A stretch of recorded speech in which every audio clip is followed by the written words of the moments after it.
either your biggest blessing that you think of, a blessing that you're grateful that you didn't get, just blessings, like what you're most thankful for, what you're so happy that you did not get that. Like, I remember when I graduated from college and I was like, to be honest, I was too scared to move, like, far away from home. So I was only applying for jobs in, like, Tennessee, Indiana, and Kentucky because I didn't think that I could make it without being close to friends and family and stuff. And I felt like God closed every single door to be like, no, bruh, you got to move on. Like, you got to stop depending on them. I'm a mess up everything in your life so you depend on me, solely me, and nothing else.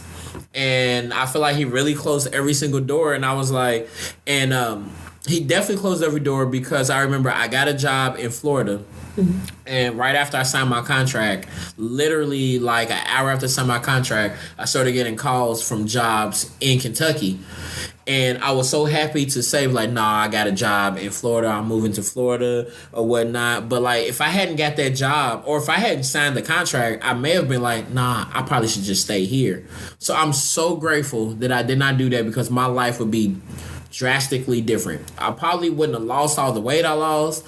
I probably wouldn't be as confident in who I am. Like, I had to move away from everybody that I knew to get the confidence that I have now. Like, I would not be as happy as I am now. Like, I really love who I am. And looking back, I realized when I was 19 and 20, I didn't really love who I was. I was always wishing to be taller, I wanted to be like the dude that the quiet, mysterious dude that all the girls didn't really know about.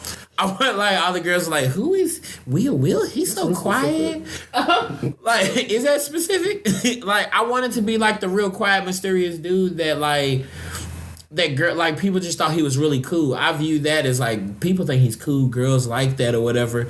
I never was that confident in me being my loud ass self that may say something stupid every once in a while, but I be dropping some gems if you listen carefully. But I also say some crazy shit sometimes too, whatever. But I'm fine with that because I also think I've also realized what the things that make me great are the things that also would be fucked up. Like, I think that's most people. Whatever makes you, like, your best quality that makes you the best version of yourself, that can also make you your worst version of yourself. I think being sensitive makes me my great version.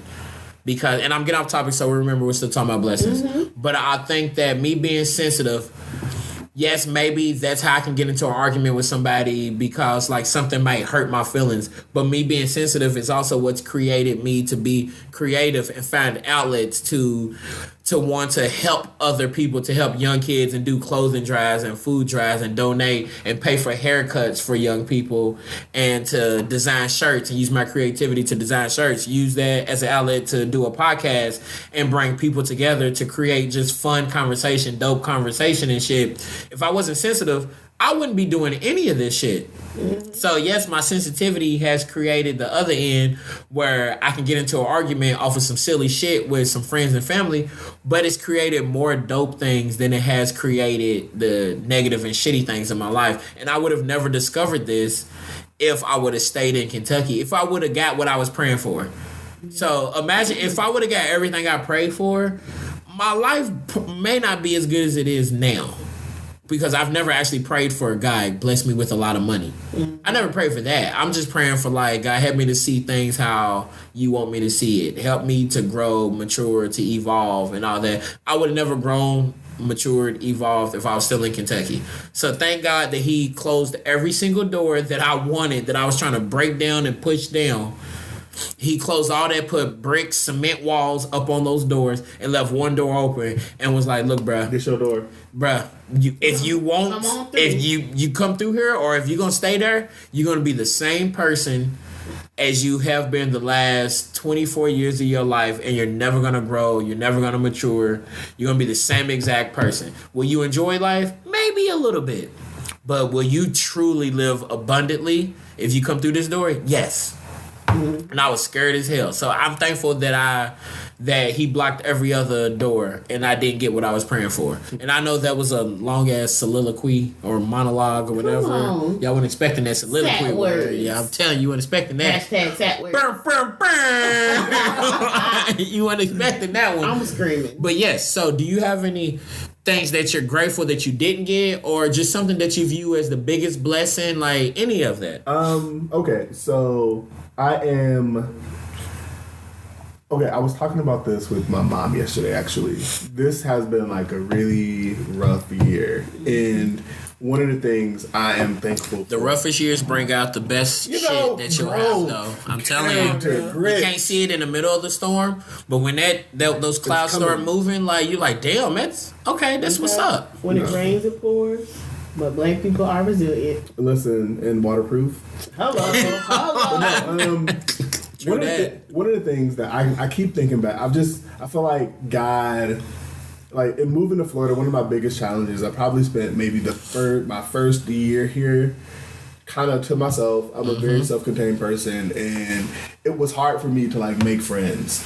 And one of the things that kind of got me through my first year was like holding on to some friendships that might have ran their course, and because I'm comfortable with these people in my mind, like these are my people through the good and the bad. Yeah, let shit go like an old Greek. Let it go. And I wasn't able to do that until honestly until like you're forced to. I was forced to, and I didn't understand the content. Like I didn't understand the concept that when you hold on to people longer than they're supposed to be in your life, they become a detriment, or their added presence becomes a hindrance, and it kind of like those relationships when they run their course. Because I was so lonely here, instead of pouring my energy into like finding people that kind of remind me of home, remind me of the people I've missed, I continued trying to nurture relationships that were dead, and I'm grateful that, I kind of feel like God put me in a space to where I had to be completely separated from some people for a period of time. To appreciate, at the time, I was probably hanging with like the same two people. It took for me to like need to kind of like isolate myself from my friends back home, the people I grew up with, to really be able to finally establish roots here. Sometimes God, I feel like God, or if y'all don't believe in God, the universe, whatever you believe in, I feel like they will put you in isolation to make you realize like you're dependent on them way too much. You can depend on yourself, you can depend on God, but he'll put you in isolation to be like, bruh, chill out. You depend on them, you can depend on yourself. What are you doing? You know what? And that's challenging. I struggle with that because I definitely did. I've been on my own since going to moving to Tennessee for grad school. So I've already mastered in my mind the part of being an adult and paying bills. Like the tactile parts of like being an adult, I had that down, and I think that I was just unable to. I didn't have it in me to find the strength in myself to like meeting new people at this age. Is like in my mind, it's more challenging than it has to be, and so I was. Meeting new people sometimes is like creating new friends, breaking in new friends. Like it's challenging. It's like getting a new cell phone. Like I already know what my phone does, and you get a whole new phone, and then you got to learn all the new shit on your phone. It's like a whole new friendship. Like you've had these friends for this long. I know how they operate. I know what we enjoy doing. That's exactly it. No, and I hate to say it, but like at the time I knew who my friends were. I knew how they operated, and regardless of knowing all of, I'm gonna use toxic. And, that's one. And instead of got two more. I know it's rough. I couldn't think of another word, but instead of acknowledging like, man, these things that like worked for me at 18, they're bothering me now at 26, 27. True that. Instead, I didn't have it in me to be able to separate myself from them because I was so lonely here. Yeah. And I was like, I can keep you. I want to keep you in my life because I don't know what life looks like. I don't know what else I can get without you. Yeah. And I feel like we all have friends like that in our life. Like we haven't imagined. I'll settle for this because I don't know what it would be like without you. And so the last year has been navigating that space, and I never thought I would be able to say it, but I'm okay. Like I'm good, largely in part because I find it in me to, I wish my homie the best. I wish him nothing but success. it would hurt me further to like pine over something or trip over something. Because it only drains you, not the other person, though. And realistically, I got a lot of weddings I'm going to be attending in the next year, and I just have to be okay. Right. You know. Speaking of weddings, we're at that age where most of our friends are getting married. I hope. And weddings are annoying as shit just because I'm like, I gotta travel to come to your weddings. So it costs me money to find somewhere to stay. It costs me money for either a plane ticket or gas. That's a lot of money. First of all, I'm not getting you a fucking gift if I'm at your wedding because I am the gift. I am the gift. I drove 5 hours. I drove 7 hours. I drove 9 hours. I flew and had a layover and bought a plane ticket. I am vacation your leave. gift. Bro, I use vacation. I am your gift. So I'm not bringing you a gift. And then if I'm in your wedding, I gotta pay for my tux too. Oh, and you wanna have a bachelor's weekend, so I gotta pay for that shit too. So, nigga, I'm spending a good $700 on you. You lucky I love you. So if you ask me for a gift, fuck you. Basically. I'm sorry. That's my Kanye rant. So my apologies. So yes, that's holding on to people longer than they're meant to be. So that's like you're so happy that you did not get that. You was praying to hold on to that, but God was like, let it go. In a way, let it go. I'm not like super big on church, but I happen to like have right here coerced me into going a couple of months. But seriously, it was a coercion. And I remember it was weird, like, because I grew up in the church, and I remember going and asking God to like teach me, like remind me how to let go of people. That sounds so dramatic, but no, it's not dramatic. When you grow up with people, you're like it's hard to let go of things. It's challenging. Think about any habit you have, period, and like. That's deeper than just a habit of you enjoy drinking soda or a habit of every morning I wake up, I turn on Sports Center or whatever. Like, these are actual people that have a real effect on your life. So that's a deep habit. So it's hard to get rid of and be done with any habit. Like they say, I forgot what the saying is, but you give up something for like 30 days or however long, then you can really fight it. It's sort of like when you start trying to live a healthy lifestyle, start working out or whatever, if you push through that first 30 days, then you got it. But it's hard to get through that first 2 weeks, the first 30 days, and just keep it moving. So, of course, it's going to be hard to let people go that you've known for 5 years, 10 years. Like, that's a real part of your life. That had a real effect on you. So that makes sense. Yeah. Now to the positive part of the blessing. Yes. Hey. Oh, well, I mean, I feel like probably the biggest blessing in my life was, and at the time I didn't realize it was really a blessing, but when my parents moved me from New York to North Carolina. Was you pissed at first? Oh, I wasn't. I was more than like pissed off. It was like, I was heartbroken, right? Like, I had grown up with these people I went to school with my whole life. I couldn't see anything past high school. And the fact that I was about to go into my junior year, like literally, it was like August. I was about to go into my junior year. Teenagers can't see past teenage. You can't. And there's a lot of research about that and like the frontal lobe and all this stuff, right? Right. But it's just like I could not see past that. And the fact that you moved me away from all of my friends and all of the people I've known, most of my like life that I remember it was so, I felt at the time it was so detrimental to me as a person. But when I moved to North Carolina, and like after the first 2 weeks of like just not talking to people, because I was like, man, forget all these people, I'm about to go back to New York anyway. Right. I don't really care about y'all, I'm better than y'all. Once I started talking to people, it was different. It was just like, oh, okay, well, they're cool. Oh, okay, well, I like this person. Okay, and it's almost like, I'm sorry to interrupt, but it's almost like where you were so against it, but your parents wanted you to do it.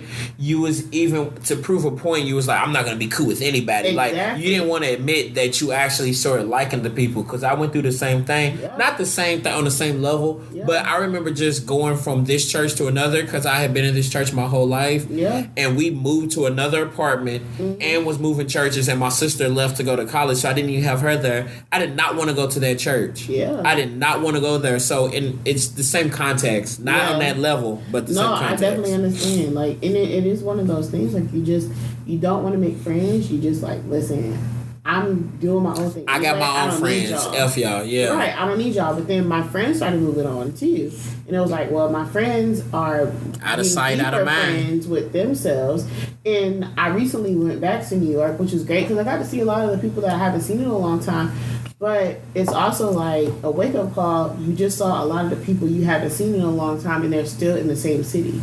Right. Like most of You the haven't people, gotten to see what you've gotten to see. yeah, and it's like me, that shake up there was instrumental in me being able to succeed in life, because at this point now I've moved to what, 1, 2, 3 different cities. Doesn't it make you more confident that you see, oh, I can move, I can do this? Why am I It's scared? so much easier to Yup. move. Literally picked up. I've been living in North Carolina again the same about 10 years, right? Moved to what, I went from Charlotte to Greensboro.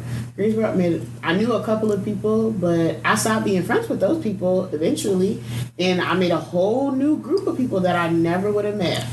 And then moved from there to Wilmington. Wilmington again, met a whole new group of people I never thought I Yeah. would have met. Moved from Wilmington to Florida. I had never even been in Florida before I interviewed for the job. That was me. I had never either. I've never been to Florida Same. ever Okay, in my you know. life. And I was shook because it was 80 degrees in December. I'm like, what the fuck? Listen, okay, so I'm just like I had a whole blazer on and I'm sweating to death. Bruh. I had to leave the blazer. Like, this is how you know you're supposed to you was meant for the job. When you leave pieces of your outfit that you bought for the interview in the office that Right. you're interviewing in. I'm going to 'Cause come you're like, back "Dawg, anyways. Exactly, because I can't handle this heat. It's wild. Right. And no one judges you for Right. it. Like, they're like, yo, dog, I don't know why you wore that blazer. It's hot out here. So aren't you thankful that you was doing all that moving, even though at the time you was like pissed off, and Right. and it's like you want to validate your reasoning for being pissed off, but you can't find it because you're like, No. damn, like it's great things happen out of this, It but I want to is. be mad, but And then the fact that I'm sitting at this table right now, 3 Right. months into a job, right? Like, and I've been here before. That is a testament to the fact that like moving at such a critical time in my life gave me the confidence and the ability to make friends and to connect with people really quickly, and that is an asset to being me able to as a connect person. with people is dope as hell. Yeah. Connecting like on a genuine level, not Right. on that surface level networking shit, Exactly. where because you want something from them. That's the reason why is so aggravating. that's the only reason why your friend introduces this person, like this person's trying to get to the same job you have. Like, that's not genuine at all. Exactly. And that's why I have a hard, that's probably for another podcast. Yeah. But that's why I have a hard time networking, because nothing's genuine about networking. Because you're networking only because this person can get you something. What's that saying? Like, you see the real person depending you see the real character of a person if they treat you a certain way and they don't need anything from you. Yeah. But like, so I fucking hate networking, and that's a problem in the corporate world and whatever and shit. But that behooves me. I just wanted to say behoove, but yeah. So like, aren't you grateful? Because I've learned that traveling and meeting people, you grow and evolve so much more. Because I know so many people who are in the city where I'm from who have literally never left the city, never thought about leaving the city, never wanted to leave the city, and you don't grow like that. Like, I've grown more in the 4.5 years I've been here. I've grown more than the 26 years or 25 years that I was in Kentucky. Yeah. I didn't, because you was around the same type of people that had the same mindset. Like, black people that went to church, poor, middle class. None of us challenged each other. And then I get here, and I'm meeting people from all over the world, actually. People from all over the world. People who have totally different experiences, different races, different ethnicities. But just, I think, meeting black people with different worldviews is really dope, because you somehow think that every black person where you're from, if every black person thinks this way where you're from, then every black person from all over the country thinks the same way you think. And then you get here and be like, oh shit, white people from the South think that same way. Oh, these black people don't think that way. They don't think that. Now, there are some things with us, like we was talking about. But no, like I just think it's dope meeting people and you see that, oh, okay, either it's like the world is much smaller than I thought, but still people are challenging your opinions on things, and you grow up. I've grown way more in these last couple of years than I grew my whole life, and I'm grateful for that because, like I said, I was nervous and didn't want to move here. Did not want to move here. Yeah, well, especially not Tallahassee. Like if I'm thinking Florida, I'm thinking Orlando, Miami, but Tallahassee, how the hell am I here? Yeah, and for me, like I moved for the job, right? Like I knew that the job was an experience that is like none other, and it's an experience that I know that once I have this stamp on my name, that I can move on and go anywhere I want to, and it kind of just writes my ticket. So moving here for several years, or hell, if I stay for 10 years, whatever that looks like, I know that this place is like, it was just something I needed to do for me. And it was a huge move. I don't have family close within like 5 hours of me. Right. So like, you know, it's like, and that's family. Now friends, I got friends all over the place, but it's nothing like family. Right. I ain't have no family within 7-8 hours. Right, exactly. Yeah. And for someone to get you, like that's something. I had a traumatic experience as a kid. My mother is diabetic, and when I was 16, we were at a family function. She kind of passed out. At the time in my age, I didn't realize, like, I thought she was like dying, right? So like, that was traumatic for me, and it caused me to have a lot of anxiety around like my mother and being far away from her, and I need to be close, and I need to be able to call her when I can't, like, all the time. And so for a long time, I had a lot of. You can tell she's from New York or North Carolina. She all the time, water. I'm so weak, but it was just one of those things. Like for a really long time, it was traumatic. It was a very traumatic experience, and it caused me a lot of anxiety. So to just move like from place to place and be further and further away from her is like a step in the right direction, because I'm like, I don't feel the same level of anxiety as I did as a kid. Now, mind you, if my mother would have realized that, she probably would have put me in therapy, because I was at the point that I'd like stop in between classes and like call her. Yeah. And like in high school in between classes, not like college in between classes where you got 3 hours. Yeah, that's a totally different story. Right, exactly. And if I couldn't get in touch with her, I'm not going to class until I can actually talk to her and make sure she's okay. So like I knew that now as an adult, I'm like, shit, that was trauma, and you needed to talk to somebody about that, and that's severe anxiety. But I didn't realize it. She didn't either. But now, of course, hindsight is 20/20. So I'm like, if I can manage my anxiety now. But it's one of those things that, again, moving down here and just moving this far away from her is a huge like step for me personally. But it's like I've learned to adapt so quickly to new environments and new people and changes and things like that. Like I do feel like I can move anywhere. So I'm really blessed that they made that decision, even though at the time it was such a horrible decision that I thought they were making. That shock to your system. Oh my God. It was a huge shock, but just to think back on who I was at that point when I was still in New York, and how just like one track minded I was, and who I was as a person, I'm so different, and I'm really blessed they made that decision, even though I thought it was terrible when they made it. My mom was from New York, and my grandmother did the same thing and moved her to the South and said similar things. Yeah, like it's just a lot of when you look back, a lot of like our grandparents, the older people in our families, a lot of them moved really far distances. They either moved from the South up to the North. The next time. Yeah, they moved like either from like the South up to the North, or like the North down to the South. Like you see a lot of Chicago's down to Memphis, Chicago down to Florida, or Florida up to New York. Like it's a lot of that. It's a lot of it, which is crazy. Like that was back in the day. Like wasn't no GPSs. They had the big ass map. In the Green Book that would tell people like black people where to go. So the Green Book. Oh, I learned about that. Yeah, it's so dope, explain the Green Book. So basically, the Green Book was kind of like a roadmap for black people along the way. So if you wanted to take a trip from North Carolina to New York, you pick up a green book, and the green book will tell you where black people friendly gas stations were, black people friendly grocery stores, black people friendly attractions, movies, games, all that stuff. I need to do my so that research. you wouldn't stop in a place I learned about that you and your family would be put into a dangerous situation. Yep. So it was kind of your roadmap to get from one state or one city to the other without having to be placed in a predicament that would cause harm to your family. Y'all can't say y'all don't get gems off of this podcast. Like, you better. I mean, I feel nigga. like I'm about to force Will to drop another gem because he has a good Drop perspective. the gem, dog. Drop, I got a question. I feel like drop the gem. it's your podcast, so you obviously You need like a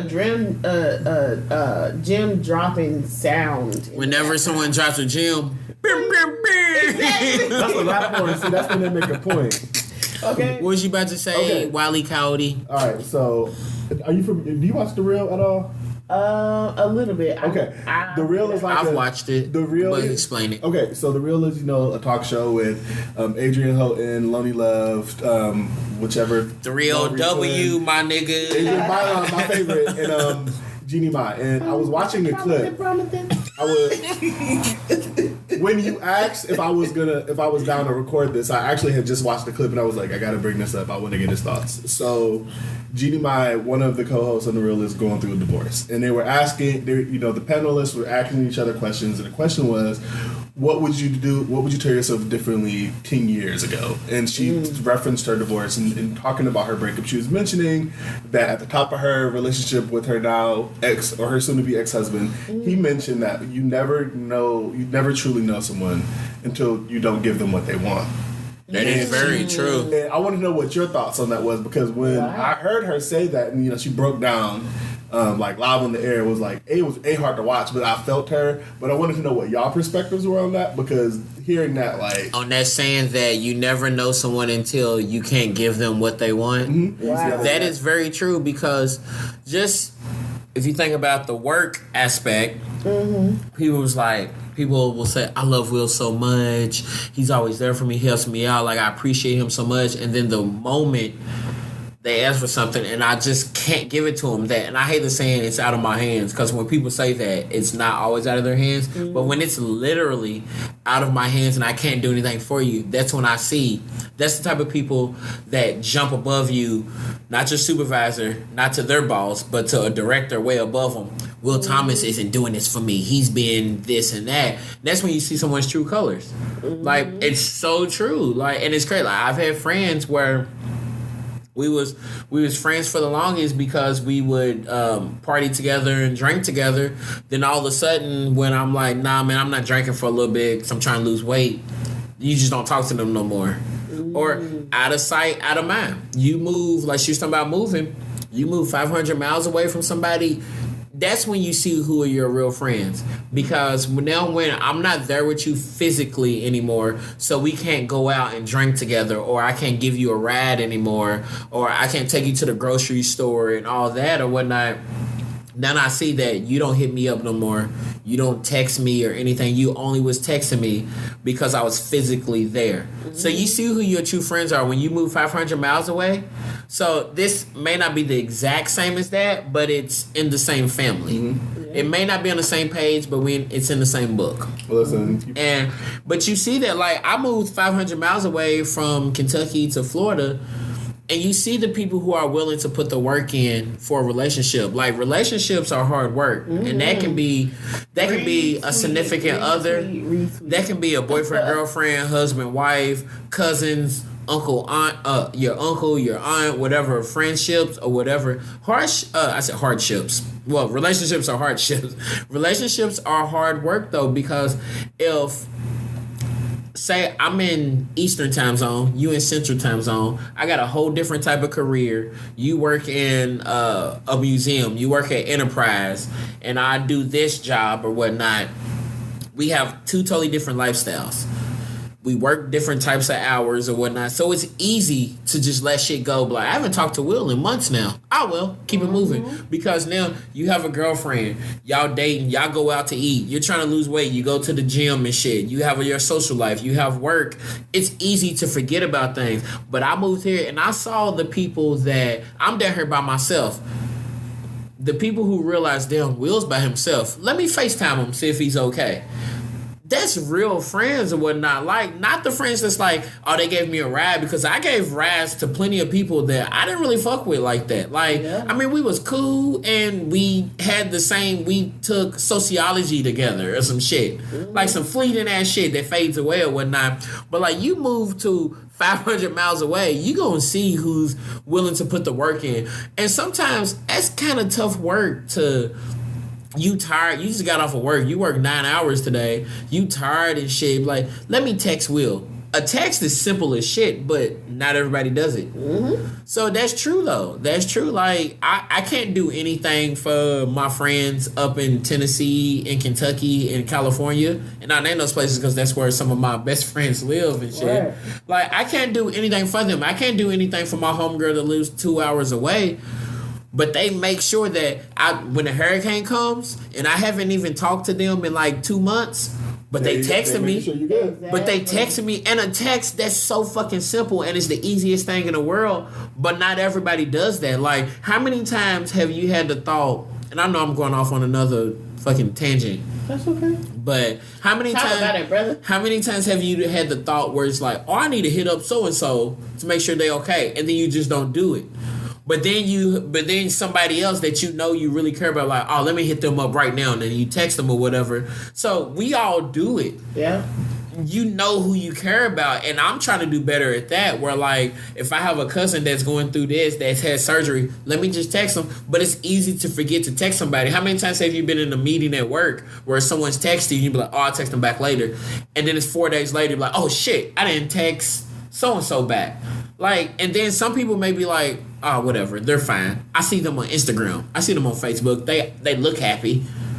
Like, I got a homeboy, my boy Paul. I love him to death. That's my dog. And he's not the type of guy to let you say, hey, I love you. Mm-hmm. And that's why I'm saying this right now. Because it's funny as shit. But, like, if he, like, I can tell when he's thinking I'm going through something, him and his fiance, they're both my friends. Mm-hmm. Shout out to Big Marsh. Love you. But, like, I can tell that they're like, I'm worried about Will. I'm thinking they'll randomly send me something in the mail. Send me a poster that says don't give up. Or they're just randomly text me, hey, just checking on you. Everything's good, right? Oh, like, so nice. Shit like that. Like, and that goes far. That really goes far, because not a lot of friends, and I use quotation marks because they say you're friends, but it's easy to have friends that you go out for drinks with. Yeah. It's easy to have friends to go out and turn up and shit. But your real, genuine friends, they gonna hit you up when they just sense that something's wrong. And nothing may be wrong with you, but they just making sure, because like, all right, man, I saw a couple tweets. You said some kind of trippy shit. Crazy, right? Yeah, you talking crazy. So I'm just making sure or whatnot. Like, and I just think that's dope to have I have somebody at work, a supervisor. I love her to death. Shout out T-Bone. She will just randomly, hey, I was just talking to you. You posted something on Facebook yesterday, and it kind of had me worried. Things like that, because think about somebody who you was friends with for the longest, and I'm still going. I'm sorry, I'm be done. But think about somebody that you was friends with all through college, and you're like, man, this is my best friend. I love him to death. And then you 500 miles away, and then you might post some like kind of trippy shit on Facebook. They're not gonna hit you up. You're not in their everyday life no more. Out of sight, out of mind again. But then somebody you ain't seen in fucking 4 months, and just scrolling through Facebook, like, the fuck, Will is tripping. Let me just text him, make sure he's good. Yeah. That means way more than somebody that likes all of my pictures every single day on Instagram. That like if you never like any of my shit on social media, but you gonna text me to make sure I'm good because you was worried about something that I posted, or because you saw a Category 4 hurricane is coming towards Florida. I got so many of those texts, bruh, and I was like, damn, people really. You start getting so many texts that it annoys you after a while. Like, listen, after the first 12, bruh. after I get people some, you need to move. I'm like, I know, nigga, but this I can't. Life don't work like that. Bill you want to pay? And one, hurricanes usually don't come this way. Like Let's this. be clear. They First of all, don't come up this First of all, way. when I first moved to Tallahassee, you know how many people, oh, you're going to worry about it. You live in Tallahassee. Don't know hurricanes coming up here. 3 years in a row, I've dealt with this shit. That's crazy. But they weren't happening. No, that they often wasn't. It was before like you 20 got years. here. Before I got here, it was like happened 20 so years. long. Yeah. Usually they don't come up the Gulf in that way. But My mama every time stressed they me the decide to, hell I'm out. gonna leave. But it's fine. You know why? Leave. I plan on it. My mama was stressing me the hell out. My mother would call me with facts that I knew. I live here, I'm watching the news. She would call me. I'm like, hello? It's a category 4. I'm like, I know, mama. It's a category 4. Once you come home. I'm like, life just don't work like that all the time. But anyways, yes. So, after that long rant, It's okay. It's not long. It's your show. shout out, You in appreciate charge. you. You in Appreciate charge. you. You in charge. But yes, like, you see, when you don't, When people don't get what there they you go. want. Because I've been drinking, so I wasn't going to get the saying right. I'm drinking. When people don't get what they want, you see their true colors. And that's It's a fact. so true. I've seen my friends, I've seen people on the job when you can't do it. When, like, you really, like, they'll trick you. You really think, like, this person at work, and you know it's just work. But you be, like, thinking, okay, maybe they really do fuck with me. They care about me. That's dope. And then the first time, you've done 10 things for this person. And then the one time they come in last minute with something, and I'm sorry, I can't do it. And they're trying to get you fired. Like, you do see that. So, and that's crazy. When my last email comes in. Ooh, wait. Oh my gosh, I have a screenshot. Ooh, per my last email, some I have fire a shit. screenshot. Hold on. I have Bring it up. I got something too. You got that screenshot? Wait a minute. today? I got this where, how do I say you got me fucked up in corporate email lingo? Perhaps there was some confusion on your part regarding. My God. Perhaps there was some confusion on your part regarding our last communication. Allow me to provide some clarity. That shit's fire, and I'm saving that, and I'm using that Okay. like a Forward that. motherfucker. I got you, bro. Here's my That shit's screenshot fire. today. When you need to drag someone in a work email, but also need to be a professional. Per my last email, to reiterate, moving Ooh, forward. reiterate, nigga. Reiterate. Wait. Moving forward, I've copied. Oh, Okay. I've That's my CC'd, favorite. I've CC'd your supervisor on this, by the way. your convenience. Oh. Okay. That's fire, yo. Convenience. Oh. Listen. Moving forward is one of my personal favorites because it implies that this shit has never happened. This doesn't matter anymore. Don't try So, me again.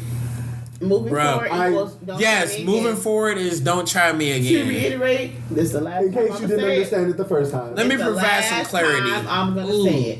I love that shit. My personal favorite from when I started my first job, in an attempt to provide understanding. I'm crying. Ooh, that is You know what I fire. love? A good BCC. Oh, Hey man, shit. it's not like a good BCC. You didn't Because even know. sometimes you need to let somebody else know. Yes. But you don't need to let the person you're talking to we talk know about that they Right. know. Corporate America talk. Okay, listen. You Corporate sometimes America- you got to, and you Corporate know what? America, Sometimes boy, is a motherfucker.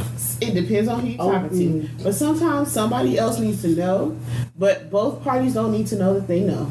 Right. Have either of you worked in corporate America? I mean, technically, I feel like where we work is in a It's a sense, little. it's not the same thing, but it has the same type of politics. So let me just say that there. But that's a whole different beast, though. I would never want any parts of ever going back. I can't do it. I ain't about that life. How long But- did you work in corporate? 2.5 years. I worked 2 months. You tried to.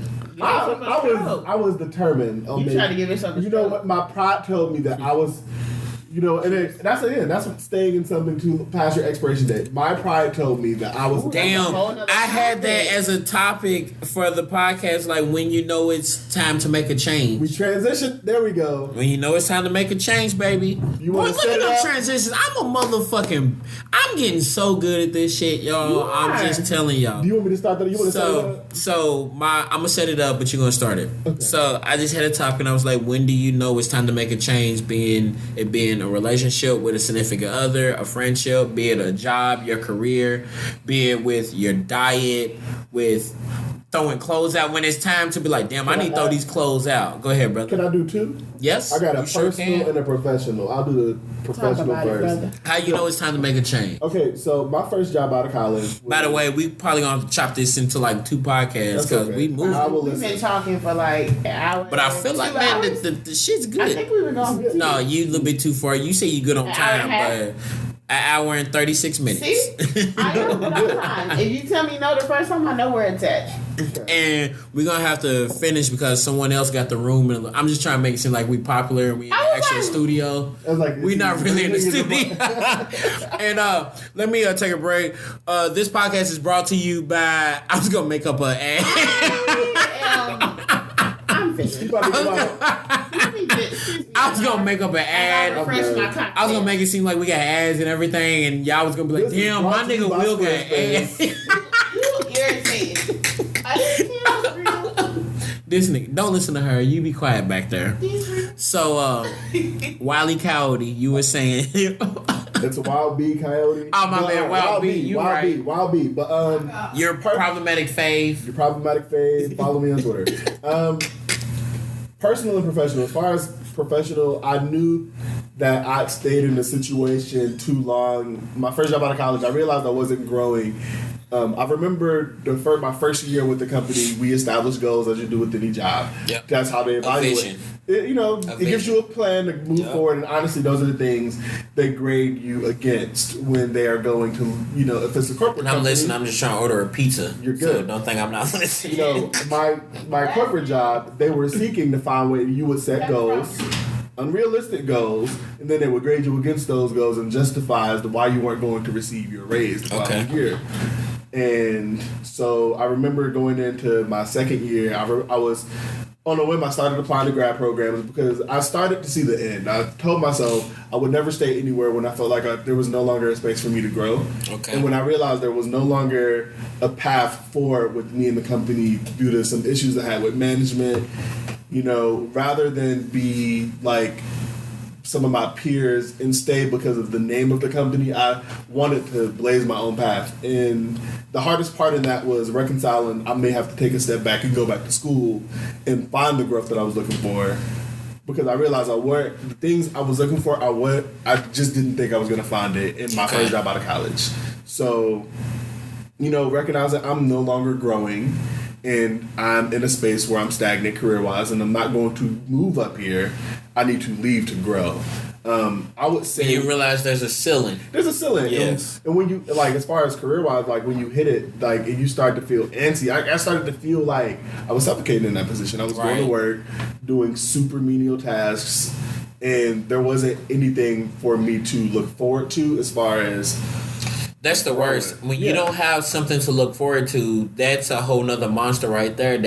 You just start not giving a damn. Yeah, I just really there's nothing to look forward to. And I hate to say it, but we're a few years from that, so I can say it comfortably. I remember, March 5th, 2014, when I got my acceptance into my grad program. Listen, when I got accepted, something in me died, and not even in a bad way, but I no longer cared about coming in and doing the same things. I honestly would come into work and I would plan my life for when I moved to Tennessee. And I think something in me changed for the positive, so much so that I went in for my third performance review and I got the raise I've been waiting for, all of these things, and my boss was just you just did your spirit's changed and you just seem so much more happier. And I told myself I was gonna wait until I put in my 2 weeks to say something, and in that performance review, after I signed the contract to get my raise, I kind of told him, I was like, I'm going to be leaving in August. I'm going to be going to grad school, and I'm going to be leaving the company. And I remember being terrified because my parents told me if I told them early, they'd fire me, let me go, I'd be unemployed for 5 months. God. And, Lord. Right, and but I just felt so good. I was like, I'm gonna be free, and I'm no longer happy here. And my he was so great about it. He let me stay, and I continued to honestly come and do nothing. I got paid for it, and that's they mad. Getting paid to do nothing. That is the life. But I think it was him recognizing, I told him, I was like, I don't feel like I'm growing. And he was like, the type of company that this is, that growth you're looking for, you're not going to find it. So shit. You got to be happy with the work or you have to move on. And I was like, well, I have to leave. I feel like every time I'm here, Will references like his life glow up, and so for a personal, no, that's a compliment. So like, I feel like in speaking to things that no longer serve me, I think like recently because I've had health issues, I think there's a more of a sense of urgency to like not reclaim my time, but like reclaim my health and make a more conscious effort to like be the person I want to be, like health wise, body wise, like look like what I imagine myself at my best. I'm telling you, man, when you feel like you're becoming the person that you want to be or becoming the person that you're supposed to be, that shit feels so good. Yeah, and I feel like I'm starting that. Yeah. I'm trying to start that journey. So yep, that shit feels really good. You're like, damn, I'm like finally living out my purpose, or just like that shit feels good. Like you feel it's a freedom in it. It's because we don't have a lot of freedom in this life, and so there's a real freedom in that. You feel like you can accomplish anything. Like you really feel like I feel like I can just get in my car, hop in a road, drive anywhere, and wherever my car stops, I can conquer anything as long as I'm not in like Trump country. Yeah. But, listen, because you gotta have enough gas to make it on. Right. As long as I make it through Trump country, I'm gonna be good. So yeah. Shout out to like when you know you need to make a change. I know like. Yeah. When you know like when you realize you don't care as much anymore. You don't like care about consequences or anything. That's when you're like, damn, I need to move on now. I don't give a shit about this anymore. Yeah, one of the greatest feelings I feel like I'm experiencing recently is I'm no longer scared to start, if that makes sense. Like, what do you mean? Explain. So when I say I'm no longer scared to start, like I have maybe for like the last couple of months, I've been telling myself like I want to get in the gym, I want to like work out, I want to start losing weight. The hardest part is starting, and starting is the hardest part. Yep. So I've had so many false starts and so many. You know what I did this week, I could take next week off and never make it back to the gym. And I honestly think that having 30 is around the corner, like not next year, but it's coming. And I'm here, nigga. It's lit. But no, I haven't felt like, if I'm being super straight up for it, I haven't been in what I imagine the best version of myself since maybe grad school. Okay. And I would like to eclipse that. Like I would like to completely transform myself into not only something I can be proud of, like from a physical standpoint, but then like my most healthy version of that. And I honestly think that whatever has kept me from starting, whether it be being depressed or being lonely, those things have all been like crutches, and they no longer serve. We're using those crutches. I tell people all the time, look, losing weight is dope as hell because it makes you feel like there's no limits. Like you really feel like, damn, I lost this 10 pounds. Okay, let's see what else I can do. Shit, I just lost 20? Oh shit, this is lit. Damn, I lost 30. Fuck this, I'm gonna keep going. Like, you just wanna keep going, and like, it's crazy. Like, it feels like there's no limits. And I tell you, like, if you never experienced being light on your feet, being small or being skinny, experience that shit because it's lit. I was fat for a long time. Experience that shit. Like, it feels good to be smaller when you've never experienced it. Like, my sleep got better. I could sleep so much better. Sex got longer. Like that shit was fire. My sex drive was longer. I was putting in work and shit.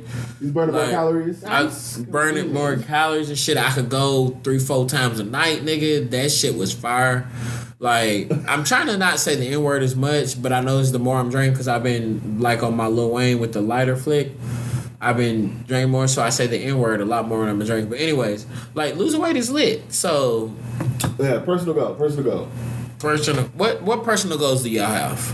That's mine. Ooh, I got so many. Okay, so, I don't want to know all of them. Fight me. Oh shit! You touch me outside then. He wants to know your goals, but he only wants to know one. Real friends want to know all of your goals. Why? Because they can help you reach them. They will push you to make sure that. Wherever you heard that lie, that real friends want to know all of them. Real friends want to know a lot of them. Real friends. Okay. It's her birthday, so you gotta know all her goals. It's her birthday. You heard my voice get deeper. It sure did. Real friends. My God. Thought she was trying to tell us something. Screaming. Okay. Anywho. But no, one of my personal goals is really like I wanna accumulate wealth. Like I don't want to just be rich. I don't want to be well off. I don't, you know what I mean? Like I want to be able to do what I want to do when I want to do it. Which you want to be that. If today's Friday and I hit you up and be like, "Yo, EBZ, let's go out of town on Thursday," exactly. and you don't have to be like, "Oh shit, let me check my bank account, right, let me save up." No, you can just be like, "Yeah, I'm down. I'm coming." Exactly. Or no, I don't feel like it. Either one. But I really want to accumulate wealth. I want to leave. You know, I talk about this a lot, especially as a woman. I think about like, do I really want kids? Do I not? Right? And I'm blessed because my significant other has decided that it is what it is. Like, he's like, I'm with you, whatever way you want to go. I think he really wants children, but he's also like, I'm willing to ride this thing out with you without them. So I'm like, that's a blessing to me because a lot of people are like, either it is, we gonna have them or we gonna not. So, but it's one of those things like I want to be able to leave the next person off with something. Yeah. Even say if that's not my own children, but maybe my sister's kids, right? Or like maybe my best friend just had a baby like a week ago, pretty much. And like maybe I leave her daughter off with something. Like when I heard Jay-Z rap about how he helped all his nephews, like either go to college or all that. That's what I want. In my everyday work, in my everyday job, I spend bits of money out of my own personal check to make sure that the people that I'm working for, that those people have what they need, right? You have something that you're working towards. Yeah. Like when Wild B Coyote was talking about when you know you're ready for change. It was like you don't have anything you're working towards anymore. You're not looking forward to something, but like constantly you're looking forward to this where I want to make sure I leave them something. So every day, like it may not constantly be on your mind, but it's back there. Yeah. That's what you know that you want to do something. And if you didn't have something like that, you wouldn't care about your job as much. And then that's when you would be like, it's time for a change because I don't have this. And it's one of those things like I just bought whole life insurance. For me, you grown. You a grown up. I'm grown. Bro, you are grown as hell. Oh, shit. That's huge. That's huge. Bro, you grown as shit. To have whole life insurance come out of my check. Well, drops a gem. Whole and term life insurance, definitely want to look into them. They're two different things. Don't get term. You don't need it. It's only for a fixed amount of time. But you whole life insurance, you can borrow against it. It's your policy. It's your money. I just learned something. I might have to time this one. Let's talk about this again. Open enrollment is going on right now. That you don't need a medical underwrite in order to get your whole life insurance. Go ahead and purchase it when the company offers it to you. Purchase it. That may be the trailer for the podcast to let them know that we dropping gems in it. Exactly. Like, get you something that is yours, that you own, and not like a car or whatever that is. Like depreciating shit. Get you some land. Get you some art. Get you things that appreciate and value that you will be able to build off of. Or say something comes up, you get sick, your mama gets sick, your daddy gets sick. You got something to borrow against to be able to make a way out of no way so that you can move forward with your life and you ain't got to worry about, all my credit cards is maxed out, right? Because credit is fleeting. You want good credit, but again, that's something that the government made up. Really, honestly, to disproportionate black people, I don't know if disproportionate is a word, but you know what I mean, to make sure that black people stay down. So make sure that your credit is straight. Make sure you go ahead and buy whole life insurance, and make sure you put a little bit of money away every month. Not that little tiny bit of 3% that your job tries to offer you or whatever that looks like. Put some more money away. Right. But it's important. Like, I want to build wealth. I don't want to just be rich or like have coins. Like, I want to build that over time to be able to leave somebody else that, because most of the wealth in this nation is generational. If somebody has passed it off to the next person and not new people building their own richness or their own bank account. And I think that's what's dope now. I feel like in this generation, more of us are talking about that kind of shit, building generational wealth. Like, I was listening to a song the other day and I heard Big Sean talking about I broke generational curses. You broke the curse and I'm the first person in my family to have money and we building wealth to change our generation. Like, that shit's dope as hell because growing up, I don't remember rappers saying shit like that. You hear Jay-Z talking about buying art because it's gonna triple in price, and he's not buying it to show it off or to brag about it. He's buying it because his daughter, who's fucking 4 and 5 years old, is gonna have that when they're 40 years old, and that shit's gonna no telling how much it's gonna be worth in 40 years. Can go to college off of the price of one art selling. Like imagine your mama is like, I'm sorry, I don't have money for you to go to college. We're gonna have to take out $80,000 in student loans, and then you like, no, don't even trip. I got this piece of art that's gonna pay for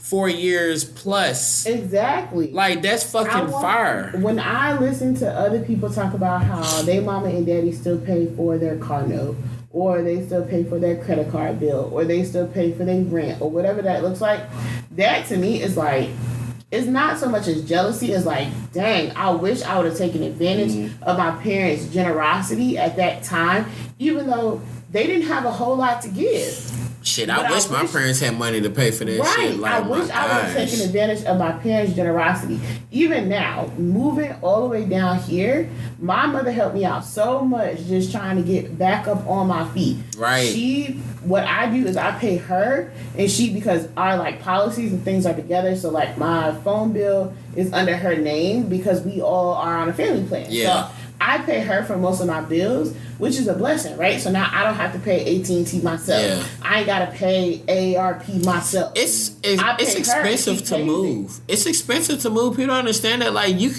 it's crazy. You pay all this money to go to college just to find a job that doesn't pay you as much as you paid your college. Yep. Then you have family your family, and then your family helps you. That's what, 3 triggers, 2? We're doing great. So shout out to him. He's doing very good on this trigger. But then you get help from family to pay it, just so you have to pay your family back. Exactly.